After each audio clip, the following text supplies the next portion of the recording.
on the day that Iran's foreign minister posted a statement that moved global oil markets by $12 a barrel, most analysts rushed to cover the diplomatic fallout, the walkbacks, the parliamentary outrage, the competing statements from competing factions inside Tehran. That is the story every major outlet ran with. But here is what they missed entirely. The markets did not wait for the analysis. They did not wait for the press conferences. They did not wait for the expert panels. Within hours of that single post on X, crude oil traders on floors from London to Singapore had already rendered their verdict, and that verdict was not about diplomacy. It was about the structural collapse of a leverage mechanism that Iran had spent years quietly building. The markets read the architecture of this moment faster than any news cycle could frame it, because markets do not process narratives. They process probabilities. And the probability that just changed was not political, it was geometric. Here is the basic fact that anchors everything else in this analysis. The Strait of Hormuz is a navigational corridor approximately 21 nautical miles wide at its narrowest point. Through that corridor flows roughly 20% of all oil and liquefied natural gas, traded globally approximately 17 million barrels every single day, according to the United States Energy Information Administration. That is not a geopolitical talking point. That is a supply chain constant that every energy trader, every logistics firm, and every government running an import-dependent economy has baked into their planning models for decades. When a state actor credibly threatens to restrict that corridor, the market does not wait for the restriction to happen. It prices in the risk immediately. That forward pricing mechanism, what traders call the fear premium, is itself a form of economic pressure. It costs governments money. It costs consumers money. It creates political pressure on leaders whose approval ratings are partially indexed to energy costs. That is the mechanism. That is the lever. And that is precisely what disappeared on that Friday in real time on live market data feeds for every institutional investor on the planet to watch simultaneously. This is not a story about a diplomat who misspoke. That framing fundamentally misunderstands what was lost. What was lost was not credibility in a press release. What was lost was a quantifiable, market-priced instrument of strategic coercion, one that required no military action to function, only the credible possibility of action. The moment that credibility was voluntarily surrendered, without any documented concession received in return, the instrument ceased to exist as a functional asset. The markets knew this before the first news segment aired, before the first analyst appeared on television, before the first government spokesperson issued a response. That asymmetry between what the markets understood in hours and what the commentary class spent days debating is the blind spot this analysis is going to dissect layer by layer. Because the question is not what was said. The question is what was structurally dismantled. And to understand the full weight of that, you need to start with the precise architecture of what Iran built and exactly how it unraveled. To understand why this moment matters beyond the headlines, you need to zoom out to the mechanism first and then follow the data all the way down to its most granular economic consequence. Every barrel of oil that moves through the Strait of Hormuz is not simply a unit of energy. It is a node in a global logistics chain that touches manufacturing costs in Germany, airline fuel surcharges in Southeast Asia, fertilizer prices in South Asia, and household heating bills across Southern Europe. The strait is not a regional choke point. It is a systemic variable embedded in the cost structure of the global economy. When that variable is stable, it is invisible. When it is threatened, every downstream market feels the transmission almost simultaneously. Here is where the data becomes personal. When Iran's threat posture toward Hormuz was credible, when the fear premium was active and priced in crude oil climbed above $100 a barrel, that price level does not stay on a commodity exchange. It moves. Every airline recalculating fuel costs passes a portion of that increase into ticket prices. Every shipping company running container routes reprices its freight rates. Every manufacturer dependent on petrochemical inputs adjusts its margins. The inflation transmission from a single geopolitical choke point to consumer prices is not theoretical. It is measurable, it is documented across multiple commodity cycles, and it reaches household budgets with a lag of weeks, not months. That is the mechanism Iran was operating. Not military dominance, not diplomatic leverage in any conventional sense. A carefully maintained fear premium embedded in the global price of energy that generated real political pressure on governments whose voters feel gasoline prices every time they fill a tank. Every percentage point increase in crude translates into measurable political cost for any administration managing an import-dependent economy. Every sustained spike in energy prices tightens the window for diplomatic flexibility. That is not opinion. That is the empirical relationship between commodity markets and political approval dynamics documented across decades of economic research. And with one post, that entire transmission mechanism was switched off. The fear premium began unwinding within the same trading session. The downstream pressure on governments that had been quietly factoring Hormuz risk into their policy calculations started to dissipate in real time. This shift is not abstract. It is not contained to a geopolitical briefing room. It is visible in the data, traceable through the commodity chain, and ultimately measurable in the economic conditions that shape the decisions of governments, corporations, and individual households simultaneously. So, dürtümün debar chamshe bidin read. Subscribe now and turn on notifications, because what we are going to break down next is the precise anatomy of how this leverage architecture was constructed, how it functioned, and exactly where it failed. Like, the technical layer of this analysis is where the real strategic picture becomes clear. To understand the full weight of what Iran surrendered, you need to start with the physical architecture of the strait itself, because the geography is not background context. It is the entire strategic argument. The Strait of Hormuz sits at the mouth of the Persian Gulf, bordered by Iran to the north and the United Arab Emirates and Oman to the south. At its narrowest navigable point, the usable shipping corridor is divided into two lanes, one inbound, one outbound, each approximately 3 kilometers wide, separated by a 2-kilometer buffer zone. That is the physical constraint. 17 million barrels of oil per day, moving through 6 kilometers of total navigable width in one of the most militarily monitored stretches of water on the planet. Now consider the alternative routes. The most significant bypass infrastructure currently operational is the Habshan to Fujairah pipeline in the United Arab Emirates, with a maximum throughput capacity of approximately 1.5 million barrels per day. Against a daily Hormuz flow of 17 million barrels, that pipeline covers roughly 9% of the volume.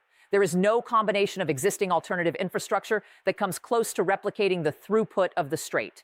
Saudi Arabia's east-to-west pipeline adds additional capacity, but total bypass options remain structurally insufficient to absorb a full Hormuz closure without severe market disruption.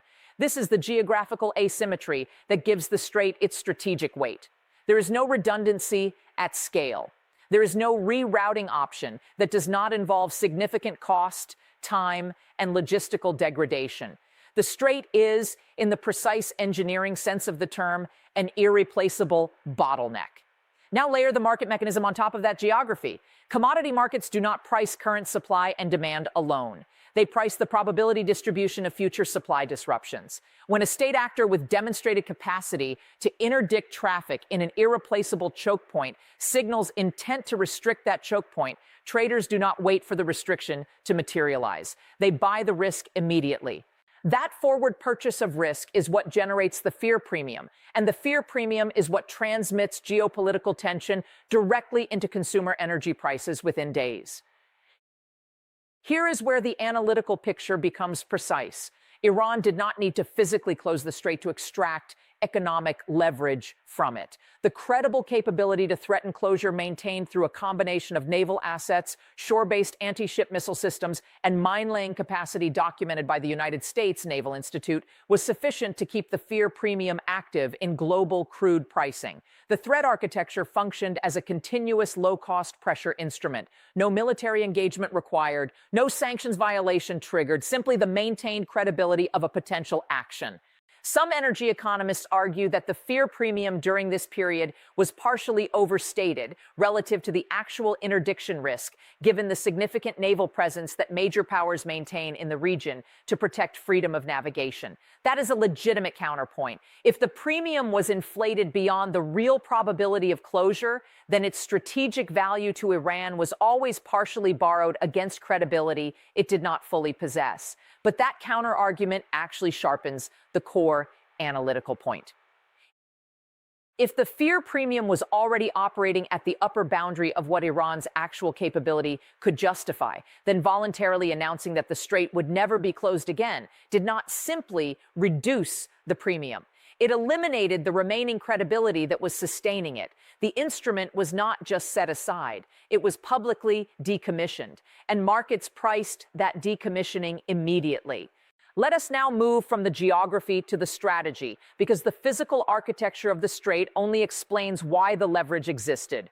What the data reveals next explains precisely how and where the mechanism failed, across three distinct and compounding layers. Start with the documented baseline. Iran's Foreign Minister Abbas Araghchi published a statement on X, declaring passage for all commercial vessels through the Strait of Hormuz completely open for the remaining period of the ceasefire in Lebanon. A subsequent post went further, stating that Iran had committed to never closing the strait again. These are verifiable public statements, time-stamped, attributable to a named senior official of the Iranian government. That is the event. Everything that follows is the cascade. Layer 1, the legal failure. Any unilateral mechanism designed to extract payment from vessels transiting an international strait operates in direct tension with the foundational framework of the United Nations Convention on the Law of the Sea, the international legal architecture governing freedom of navigation through straits used for international navigation. Under that framework, commercial vessels retain the right of transit passage through such straits regardless of the political relationship between their flag state and the coastal state. Any attempt to impose a mandatory fee structure on that transit faces immediate legal challenge from the International Maritime Organization, from flag states with significant commercial fleets, and from any major power with an interest in maintaining the principle of freedom of navigation.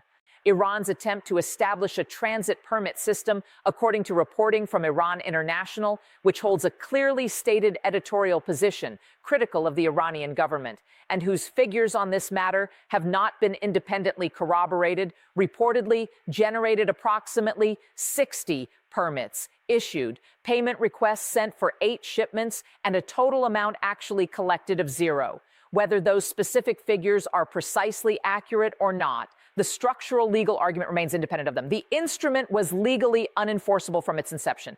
Layer 2. The enforcement failure, maintaining active control over 17 million barrels of daily throughput in a corridor monitored continuously by the naval assets of multiple major powers, is not a sustained operational posture that can be maintained indefinitely at acceptable cost. The capacity to interdict traffic in a crisis scenario is categorically different from the capacity to administer a permitting and payment system across hundreds of vessel transits per month. The former requires a credible threat. The latter requires sustained administrative and physical enforcement capability in a contested maritime environment. Those are fundamentally different operational requirements. The gap between them is where the monetization strategy collapsed before a single verifiable payment was processed. Layer 3, the signal failure. And this is the layer that the markets read first.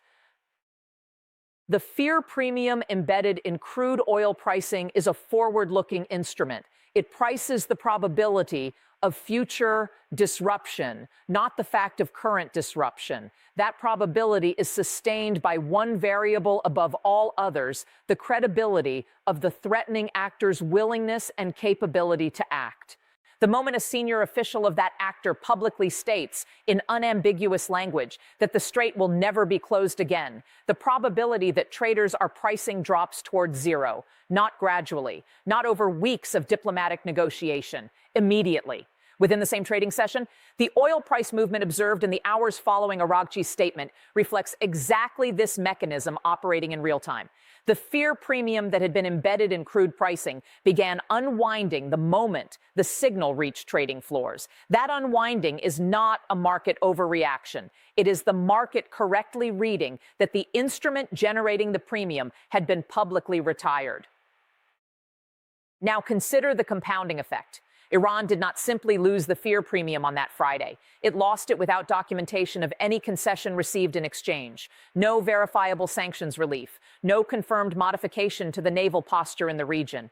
No published framework for a negotiated settlement. The leverage was not traded. It was not exchanged as part of a documented agreement. Based on the publicly available record, it was surrendered unilaterally in a post on a social media platform by an official whose authority to make that commitment was immediately and publicly disputed by other branches of the same government.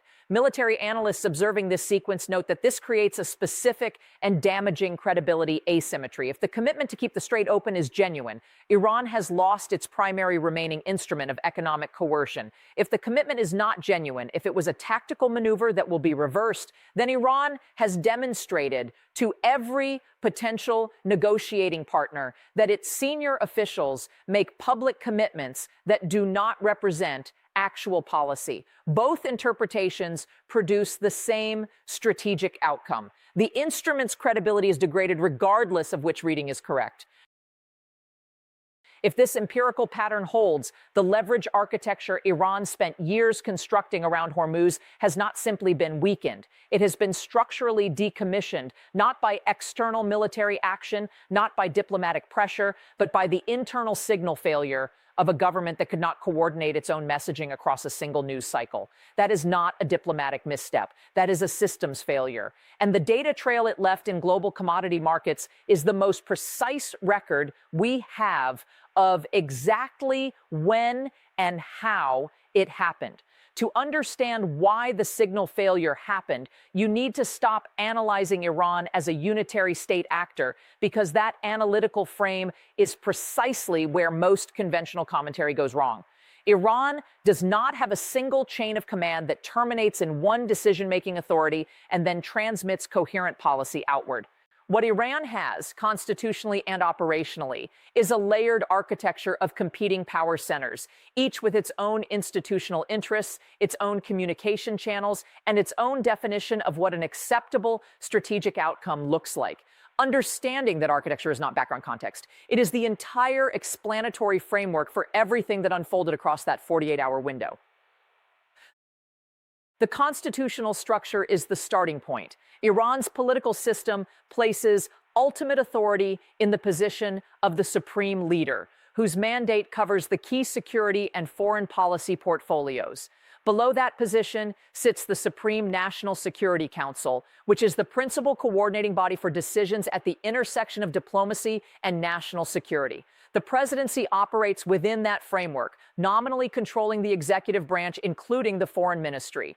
And running in parallel to all of those civilian structures is the Islamic Revolutionary Guard Corps, an institution that is simultaneously a military force, an economic conglomerate, and a political actor with its own media infrastructure and its own chain of command that does not flow through the civilian government. That parallel architecture is not an anomaly. It is a designed feature of the Iranian system, constructed deliberately to prevent any single faction from consolidating sufficient power to threaten the revolutionary order.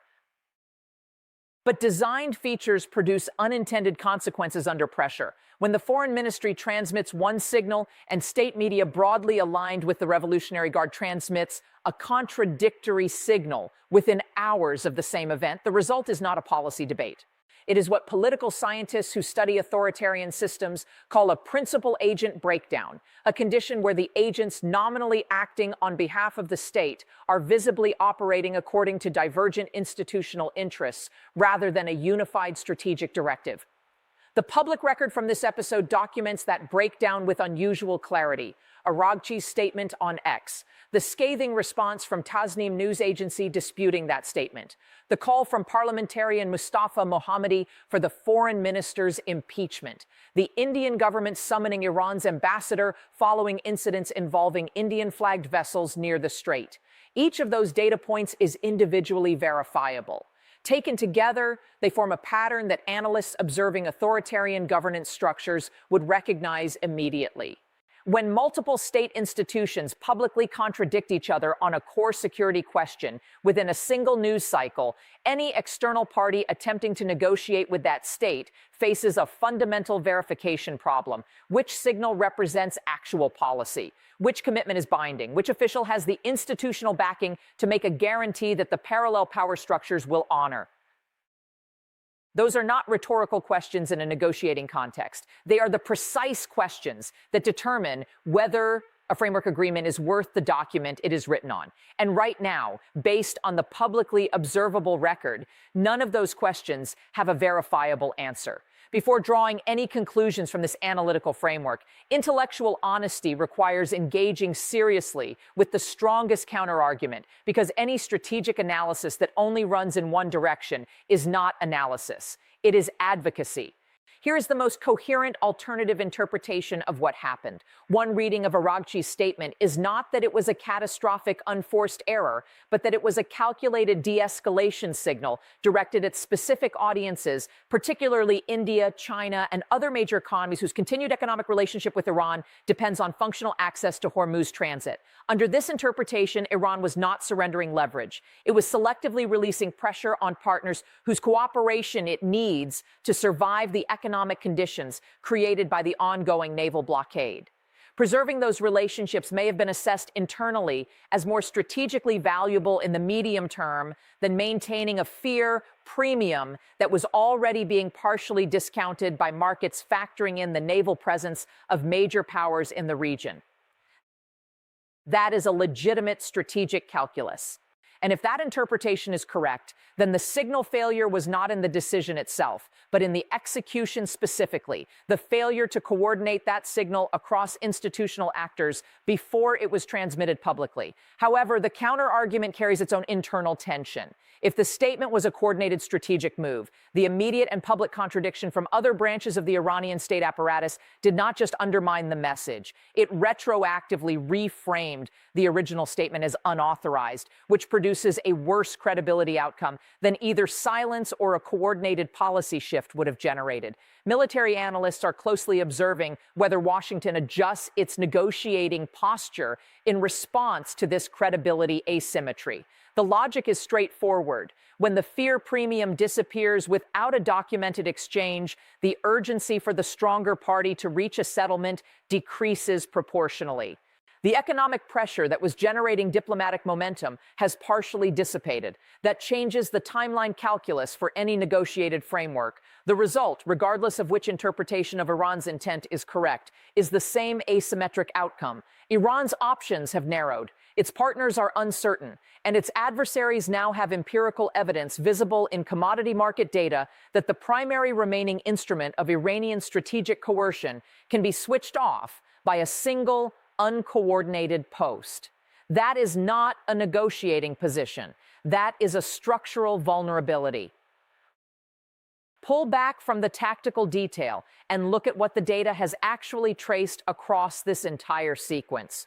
One statement, one trading session, one measurable collapse in the fear premium that had been embedded in global crude pricing for weeks. The cascade from that single event runs through commodity markets, through diplomatic credibility, through the internal coherence of a government architecture that could not coordinate its own messaging on its most sensitive strategic asset. The structural damage is not hypothetical. It is documented in the price data. But here's the question that the data cannot yet answer, and it is the question that will determine the trajectory of everything that follows. Credibility, once publicly degraded in a market observable way, does not simply recover when the next statement is issued. It requires a demonstrable action that reestablishes the cost of disbelief. The question is not whether Iran can reassert a posture around Hormuz. The question is whether any reassertion now carries sufficient credibility to reconstruct the fear premium that sustained the leverage architecture in the first place. And if it cannot, if the instrument has been permanently decommissioned in the eyes of the market, which regional actor is already calculating how to position itself inside that strategic vacuum? Leave your assessment below and stay with us, because that question is where the next layer of this analysis begins.